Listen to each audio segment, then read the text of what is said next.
Next question is coming from at B Wall. What's good, boys? So at TJ Watt not being at OTAs, big deal for the players and or coaches, or not really?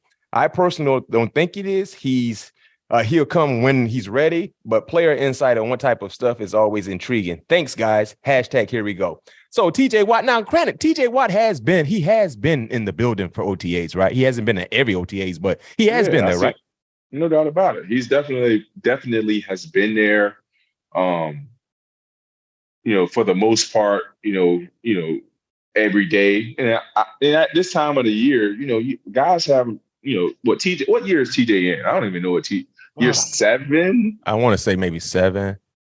So I want to say TJ's and +5. We'll say that. He's +5 for sure. He had things going on outside of ball that he may need to take care of, because you got to understand football. The guys who are guys, when we're in it from July, hopefully to February. Mm-hmm. So that's a 7 to 8 month span. And you think about it, we only have from February to mid-May off. So that's only a 3 months, 2.5 months time that we have off to spend time with our family. Because I know with me, and I know with TJ as well, as great as he is, like all of his time and dedication and his sacrifices is into the game for those 7 to 8 months. Oh, no question. No question. That's what made him, and all the other guys who lasted long, who had great careers, that's what made them great.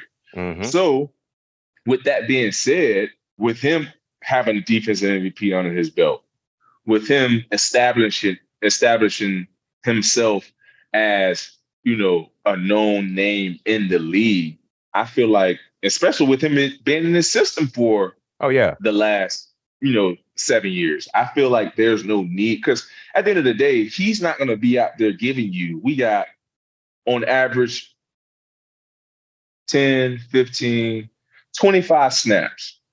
TJ's probably going to be in there 3 to 5, 3 to 6. If that, because it's about young guys. You know what 90 going to give you. You know what I mean? Like, we don't need to see 90 out there like that right now. Right. So, exactly. So to me, it's not a big deal. It's not a big deal. I feel like, the quarterback is probably the main position that needs to be there to get the timing down. And he's young. Yeah. To get the timing down with his receivers. Yeah. Understand the windows he can take advantage of. Mm-hmm. Understanding those type of things. I think that's important for the quarterback, because TJ, at the end of the day, he's lining up and beating the guy across from him. And he's shown that he can do that at a high level, year in and year out. So. But also at B Wall, he has been there. It's not like he hasn't been in attendance. You know what I mean? So he definitely has been there. Yeah, I've seen him. I've seen him today. I've seen him last week. It's maybe been, 1 or 2 days he maybe missed out a week, but he's there and he's engaged, and we're happy to have him in attendance when he is there, for sure. Facts. Thank you at B Wall for that question. Next question is coming from Jennifer Presser.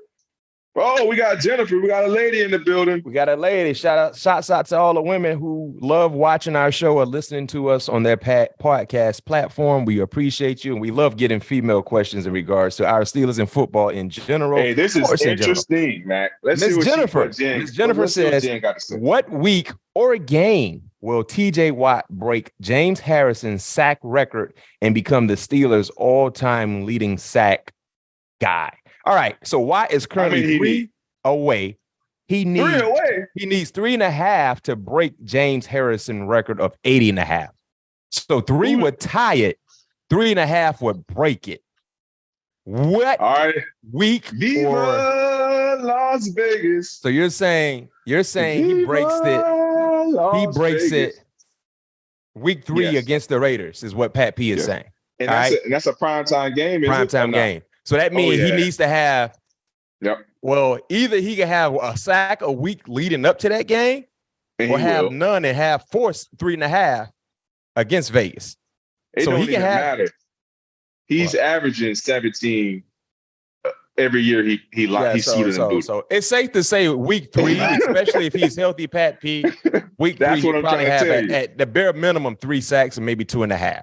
That's what I'm trying to tell you. Now get this though, Cam Hayward is also, he's at 78.5.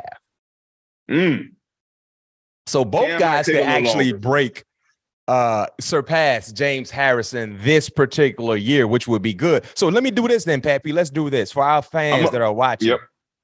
Comment into our section. What week or game will TJ Watt break James Harrison's sack record? And we'll throw this caveat into the equation as well. When will Cam Hayward surpass James Harrison as well at 80.5? Like I said, Cam Hayward is at 78.5. TJ averages 9.9. That's basically a sack a game in his career. That's basically a sack a game. But I'm going to go back to this to put my prediction in. I'm going to go week 3 for TJ and week 7 for Cam to surpass. I like it. That's a realistic option. Thank you, Jennifer, for that awesome question. We appreciate it. And like I said, chime in our comment section. What week or game do you think TJ Watt will break James Harrison's sack record? And where will Cam Hayward surpass James Harrison's record of 80.5 right now? Cam is at 78.5, and TJ needs 3.5 to break James Harrison's sack record.